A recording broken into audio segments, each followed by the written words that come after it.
দর্শক মণ্ডলী, আসসালামু আলাইকুম। আমি প্রফেসর ডাক্তার সেলিনা আক্তার, স্ত্রীরোগ বিশেষজ্ঞ, আপনাদের কাছে আজকে হাজির হয়েছি গর্ভের বাচ্চা কিভাবে ছেলে অথবা মেয়ে হয় তা বলার জন্য। সমাজের একজন সচেতন নাগরিক হিসাবে এবং একজন স্ত্রীরোগ বিশেষজ্ঞ হিসাবে আমি এর প্রয়োজনীয়তা অনুভব করলাম।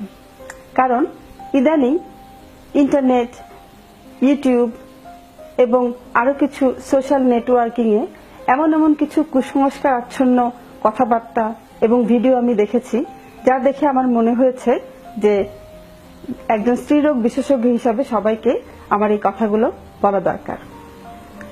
আমাদের প্রতিদিনের চেম্বারে রোগীরা আসেন এবং রোগীরা এসে আমাদেরকে জিজ্ঞেস করেন, ম্যাডাম আমার একটি ছেলে অথবা আমার একটি মেয়ে আছে, পরের সন্তানটি কিভাবে একটি ছেলে হবে অথবা একটি মেয়ে হবে?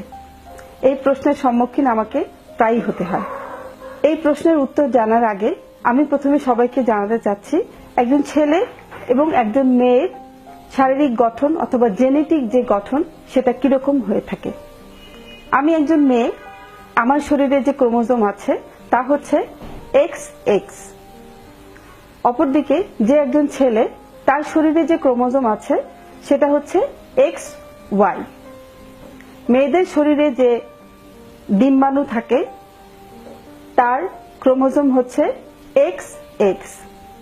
ছেলেদের শরীরে যে শুক্রাণু থাকে তার ক্রোমোজোম হচ্ছে XY।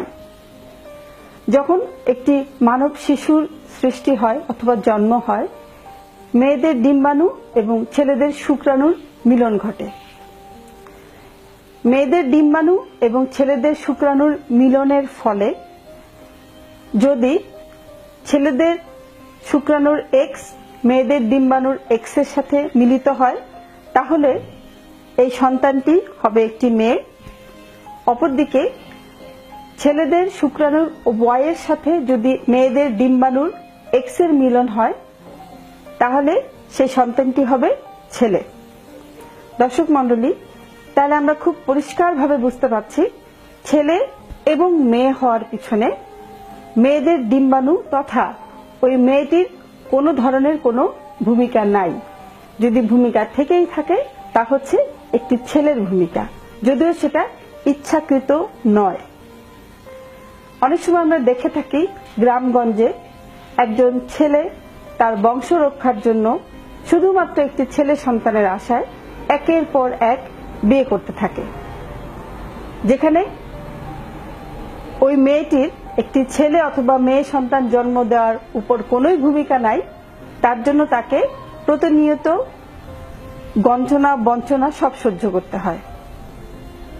সুতরাং সন্তান ছেলে অথবা মেয়ে যাই হোক না কেন, সেটি কিন্তু সৃষ্টিকর্তার ইচ্ছা। আপনি যদি খাঁটি মন নিয়ে আল্লাহর কাছে ছেলে অথবা মেয়ে চান, আল্লাহ তাআলা নিশ্চয়ই দিবেন। কিন্তু এই রকমের কুসংস্কার অথবা অন্ধবিশ্বাস নিয়ে না চলাই ভালো। সন্তান ছেলে অথবা মেয়ে যাই হোক না কেন, সন্তান আপনারই। সন্তানকে আপনি যদি সুশিক্ষায় শিক্ষিত করেন, তাহলে সেই সন্তানই আপনার জীবনের অমূল্য সম্পদ হবে এবং সেই সন্তানই সমাজের উন্নয়নের জন্য ভূমিকা রাখবে। সুতরাং দর্শক মণ্ডলী, আমি আশা করব এতদিন আপনাদের মধ্যে যে ভুল ধারণা ছিল সেটা আমি ভাঙতে পেরেছি। সবাই সুস্থ থাকুন, আনন্দে থাকুন, এই বলে বিদায় নিচ্ছি। প্রতিদিন স্বাস্থ্য বিষয়ক টিপস পেতে ফেসবুকে হেলথ কেয়ার বাংলায় থাকুন অথবা ইউটিউবে সাবস্ক্রাইব করুন হেলথ কেয়ার বাংলা লিখে। সবাইকে অনেক ধন্যবাদ।